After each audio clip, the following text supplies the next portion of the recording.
Olá pessoal, hoje vamos começar mais uma aula de geografia. Hoje para a gente afinar alguns pontos, tá certo?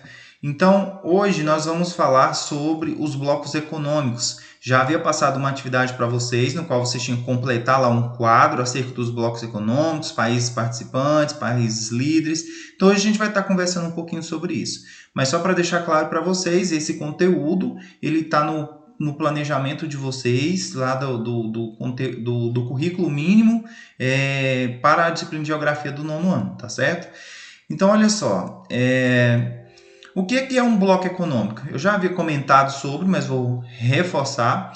Então, o bloco econômico, nessa economia globalizada, ele é um acordo entre os países de forma a facilitar a comercialização de produtos e de pessoas entre esses países participantes. Então, vamos dar uma olhadinha aqui num conceito mais científico que é elaborado no texto. Veja só, com a economia mundial globalizada, a tendência comercial é a formação de blocos econômicos. Estes são criados com a finalidade de facilitar o comércio entre os países membros.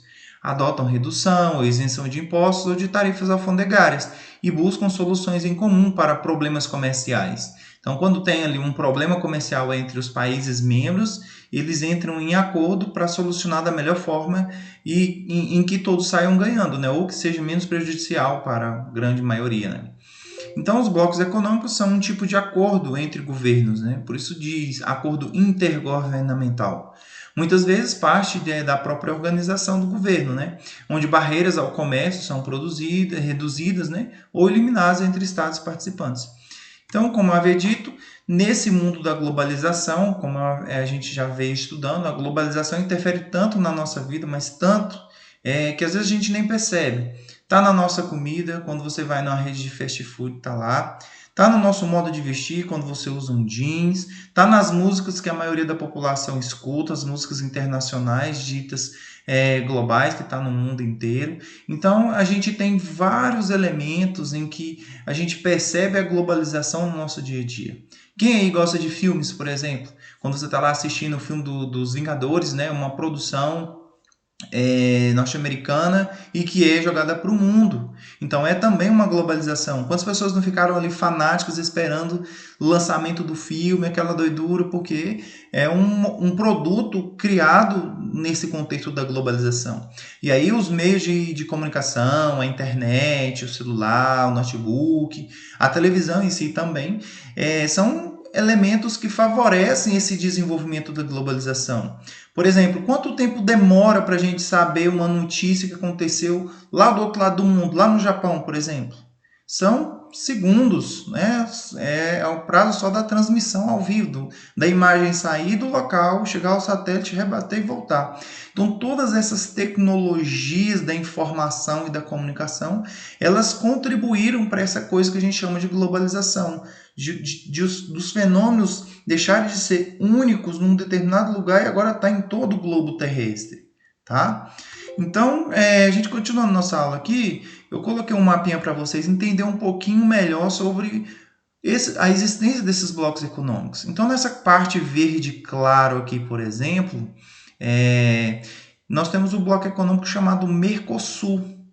É uma sigla que, se a gente for traduzir, a gente vai chegar ao conceito de Mercado Comum do Sul. Então, aqui nós temos o Brasil, a gente tem países aqui, Paraguai, Argentina, Uruguai, e esses países fazem parte de um acordo, né? Eles têm um acordo para facilitar o comércio. Então, por exemplo, a Argentina produz muito abacate. Para o abacate sair de lá e vir para o Brasil para a gente consumir. É de uma forma muito mais fácil, muito mais barata até, porque os impostos são reduzidos. Mas se esse mesmo abacate lá da Argentina for sair da Argentina e ir lá para os Estados Unidos já é um outro acordo econômico, olha a cor, é uma outra cor, é um outro bloco econômico. Então, para esse abacate sair da Argentina, chegar nos Estados Unidos, a taxa de importação é totalmente diferente, é um outro valor, tá? Taxa de exportação, aliás, desculpa. Então aqui, já falando dos Estados Unidos, nós temos aqui a presença do México, nós temos aqui também o Canadá, a parte do Alasca, que é uma parte comprada pelos Estados Unidos, e eles formam um bloco chamado NAFTA, que quer dizer Acordo de Livre Comércio entre as Américas do Norte, tá? Entre a América do Norte, aliás, os países membros da América do Norte, tá certo? E a gente vai ter pelo mundo vários e vários acordos. econômicos, ou seja, há vários blocos econômicos. Cada cor aqui representa um bloco econômico, tá? Então, um outro bloco econômico muito forte da atualidade do mundo globalizado é o bloco da União Europeia. Então, a gente tem aqui os países representados pela cor azul, são países que fazem parte da União Europeia. Não é por acaso, por exemplo, que aqui em Portugal e Espanha se usa o mesmo dinheiro, né? Que no caso aqui se usa o euro. Por que se usa o euro? Por conta desse acordo. Ah, professor, então quer dizer que no Mercosul a gente vai passar a usar um único dinheiro, ao invés de na Argentina usar o peso, no Brasil o real, a gente vai passar a usar o mesmo dinheiro, a mesma moeda? Bom, já houveram propostas. Não sei se futuramente isso vai se concretizar. Pode ser que sim, sim. Quais são as vantagens? Enormes. Por exemplo, hoje o peso na Argentina, que é a moeda do país, é bem desvalorizado em relação ao real. Então, quando você tem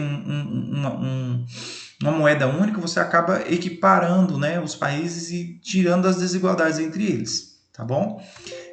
Então, são esses os blocos econômicos. Aqui a gente tem um outro importante que é o SEI, Comunidade dos Estados Independentes. Aqui, essa maior parte de extensão aqui territorial da Rússia, tá?